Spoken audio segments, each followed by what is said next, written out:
اس پاک خاتون کے پاس اللہ کا فرشتہ آیا اور کہا، اے کنواری مریم، اللہ تجھے ایک نیک اولاد عطا کرنا چاہتا ہے۔ خاتون نے کہا، یہ کیسے ممکن ہے جبکہ مجھے کسی مرد نے چھوا تک نہیں۔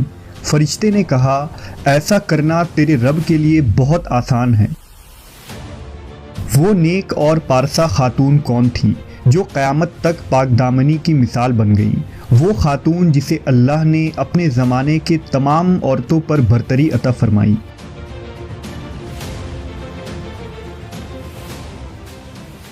حضرت بی بی مریم علیہ السلام کے والد کا نام عمران اور والدہ کا نام حنہ تھا۔ حضرت عمران حضرت سلیمان علیہ السلام کی اولاد میں سے تھے اور ان کی اہلیہ حنہ داؤد علیہ السلام کی اولادوں میں سے تھیں۔ حضرت عمران بنی اسرائیل میں بڑے عابد، زاہد اور عالم تھے، اس لیے مسجد اقصی کی امامت لوگوں نے آپ کے سپرد کی ہوئی تھی۔ حضرت حنہ کے ہاں اولاد نہ تھی۔ ایک روز آپ نے ایک درخت کے سائے میں ایک چڑیا دیکھی جو اپنے بچے سے پیار کر رہی تھی اور اسے دانہ کھلا رہی تھی۔ یہ منظر دیکھ کر آپ کا دل بھر آیا اور آپ نے بارگاہ الہی میں اولاد کے لیے دعا کی، لہٰذا اللہ نے آپ کی دعا قبول فرمائی۔ حضرت مریم کی پیدائش سے قبل آپ کی والدہ نے منت مانی کہ اپنی اولاد کو بیت المقدس کی خدمت کے لیے نذر کر دیں گی۔ بنی اسرائیل کے یہاں یہ روایت تھا کہ جو لڑکا اللہ کی نظر کر دیا جاتا تھا وہ نہ شادی کرتا تھا نہ دنیاوی مشاغل میں دلچسپی لیتا تھا، صرف عبادت گاہ میں خدمت کرتا اور خود عبادت میں مشغول رہتا تھا۔ لہٰذا حنہ نے اللہ سے بیٹے کے لیے دعا کی تھی، لیکن ان کے ہاں بیٹے کے بجائے بیٹی کی پیدائش ہوئی۔ حضرت حنہ نے لڑکی کا نام مریم رکھا۔ سریانی زبان میں مریم کے معنی خادم کے ہیں۔ چونکہ آپ مسجد اقصی کی خدمت کے لیے وقف کر دی گئی تھی، اس لیے یہ نام موزوں سمجھا گیا۔ حضرت مریم کی ولادت سے قبل ہی آپ کے والد وفات پا گئے، اس لیے حنہ نے ولادت کے بعد آپ کو ایک کپڑے میں لپیٹ کر بیت المقدس کے علماء کے سامنے پیش کر دیا تاکہ وہ انہیں اپنی کفالت میں لے لیں۔ جب حضرت مریم بیت المقدس میں لائی گئیں تو مجاوروں کے درمیان اختلاف پیدا ہو گیا۔ ہر کوئی خود کو آپ کا زیادہ حقدار سمجھتا تھا۔ پھر یہ فیصلہ ہوا کہ مجاورین وہ قلم جن سے وہ توریت لکھتے ہیں پانی میں چھوڑ دیں۔ جس کا قلم پانی کے بہاؤ میں بہنے کے بجائے الٹا بہے گا وہ مریم کی کفالت کا حقدار ہوگا۔ اس مقابلے میں حضرت زکریا علیہ السلام بھی شامل تھے۔ ان کے قلم کو اللہ نے پانی میں بہاؤ کے الٹے طرف بہا دیا اور وہ ان کی پرورش کے حقدار ہو گئے۔ اس طرح بی بی مریم کو اللہ کی منشا کے مطابق حضرت زکریا علیہ السلام کی کفالت میں دے دیا گیا۔ حضرت زکریا کی بیوی حضرت مریم کی خالہ لگتی تھی، لہٰذا ان سے بڑھ کر ان کی بہتر پرورش اور کوئی نہ کر سکتا تھا۔ حضرت مریم علیہ السلام دوسرے بچوں کی بنسبت بہت تیزی کے ساتھ بڑھتی رہیں۔ جب آپ حضرت زکریا علیہ السلام اور اپنی خالہ کے گھر پرورش پا کر کچھ بڑی ہوئیں تو بیت المقدس میں آپ کے لیے ایک کمرہ مخصوص کر دیا گیا۔ یہاں زکریا علیہ السلام کے علاوہ اور کوئی نہیں جا سکتا تھا۔ آپ دن رات اللہ کی عبادت میں مشغول رہتی۔ جب حضرت زکریا آپ کے پاس آتے تو حیران ہوتے کیونکہ آپ کے پاس بے موسمی پھل موجود ہوتے، گرمیوں کے پھل سردیوں کے موسم میں اور سردیوں کے پھل گرمیوں کے موسم میں آپ کے حجرے میں رکھے ہوتے۔ جب حضرت زکریا علیہ السلام حضرت مریم سے پوچھتے کہ یہ پھل کہاں سے آتے ہیں، انہیں کون دے جاتا ہے، تو حضرت مریم فرماتی، اللہ کے پاس سے۔ اللہ نے بی بی مریم کو پسندیدہ اور مومنہ بندی میں شمار کیا تھا، جیسا کہ سورہ آل عمران میں ارشاد ہوا، اور جب فرشتوں نے کہا، اے مریم، بے شک اللہ نے چن لیا ہے تمہیں اور خوب پاک کر دیا ہے اور پسند کیا ہے تمہیں سارے جہان کی عورتوں سے، اے مریم خلوص سے عبادت کرتی رہو اپنے رب کی اور سجدہ اور رکوع کرنے والوں کے ساتھ۔ بی بی مریم جس مقصد کے لیے چنی گئی تھی وہ ابھی باقی تھا۔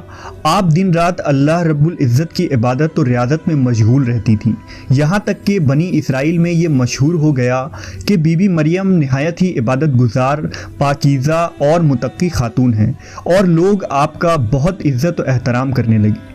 پھر وہ وقت آیا جب جبرائیل علیہ السلام حضرت مریم کے پاس تشریف لائے۔ بی بی مریم ایک غیر مرد کو اپنے حجرے میں دیکھ کر پریشان ہو گئیں۔ حضرت جبرائیل آپ کے پاس انسانی شکل میں تشریف لائے تھے۔ حضرت مریم آپ کو دیکھ کر بولی، اگر تو کوئی خدا ترس انسان ہے تو تجھ سے خدائے رحمان کی پناہ مانگتی ہوں۔ حضرت جبرائیل آپ کو تسلی دیتے ہوئے اور پیغام الہی سے باخبر کرتے ہوئے فرماتے ہیں، میں تو تیرے رب کا فرس داتا ہوں اور اس لیے بھیجا گیا ہوں کہ تجھے ایک پاکیزہ لڑکا دوں۔ کنواری مریم حیران ہو کر فرماتی ہیں، میرے ہاں لڑکا کیسے ہوگا جبکہ مجھے کسی آدمی نے چھوا تک نہیں اور نہ میں کوئی بدکار عورت ہوں۔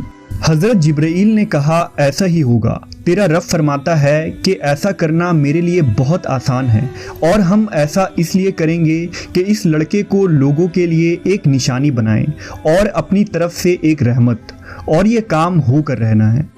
حضرت جبرائیل نے بی بی مریم کے گریبان میں پھونک مار دی جس سے آپ کا حمل ٹھہر گیا۔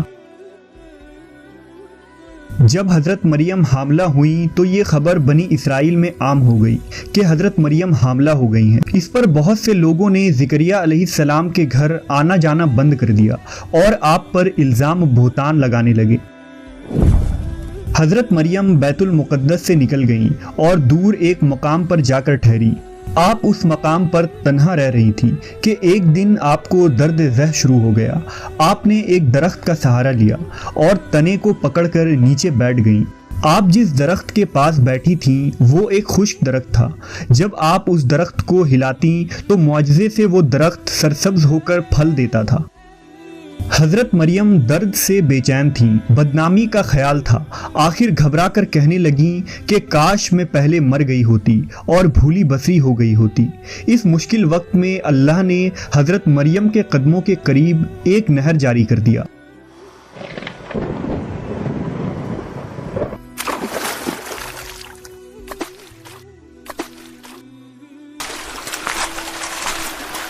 اور ندا آئی کہ پانی پیو اور کھجور کھاؤ تاکہ جسم کو تقویت پہنچے، پھر اپنی اولاد کو دیکھ کر آنکھوں کو ٹھنڈک پہنچاؤ۔ اسی عالم میں حضرت عیسیٰ علیہ السلام کی پیدائش ہو گئی۔ آپ اپنے بیٹے کو لے کر قوم کے پاس آئیں۔ قوم کے لوگ آپ کے گود میں بچہ دیکھ کر غضبناک ہو گئے اور الزام لگانا شروع کر دیا۔ ہر طرف سے لوگ تانا دے رہے تھے۔ حالت زار تنگ ہو گئی۔ تب مریم علیہ السلام نے بچے کی طرف اشارہ کرتے ہوئے کہا کہ اس بچے سے بات کر لو، تمہیں تمہارے سارے سوالات کے جواب مل جائیں گے۔ سرکش لوگوں نے کہا، بھلا یہ دودھ پیتا بچہ ہمارے سوال کا جواب کیسے دے گا؟ اچانک عیسیٰ علیہ السلام نے بولنا شروع کر دیا۔ بچے نے کہا، بے شک میں اللہ کا بندہ ہوں، مجھے اس نے کتاب دی ہے اور مجھے نبی بنایا ہے اور مجھے بابرکت بنایا ہے جہاں کہیں ہوں، اور مجھے نماز اور زکوٰۃ کی وصیت کی ہے جب تک میں زندہ ہوں، اور اپنی ماں کے ساتھ نیکی کرنے والا، اور مجھے سرکش بدبخت نہیں بنایا، اور مجھ پر سلام ہے جس دن میں پیدا ہوا اور جس دن مروں گا اور جس دن زندہ کر کے اٹھایا جاؤں گا۔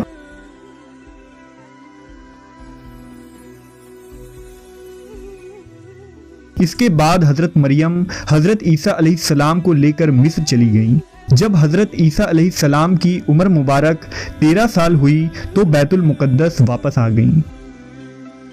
روایتوں میں حضرت مریم علیہ السلام کی تاریخ وفات 35 عیسوی اور آپ کی عمر 51 سال لکھا گیا ہے۔ اسلام کے علاوہ کیتھولک اور آرتھوڈاکس عیسائی بھی حضرت مریم علیہ السلام کو نہایت ہی عقیدت و احترام کی نگاہ سے دیکھتے ہیں، اور آپ وہ واحد خاتون ہیں جن کا نام قرآن مجید میں درج ہے اور بائبل کے پرانے عہد نامے میں بھی موجود ہے۔ حضرت عائشہ سے روایت ہے کہ نبی صلی اللہ علیہ وسلم نے فرمایا، اللہ نے مجھے خبر دی ہے کہ جنت میں میرا نکاح مریم بنت عمران، موسیٰ کی بہن کلثوم اور فرعون کی عورت آسیہ سے ہوگا۔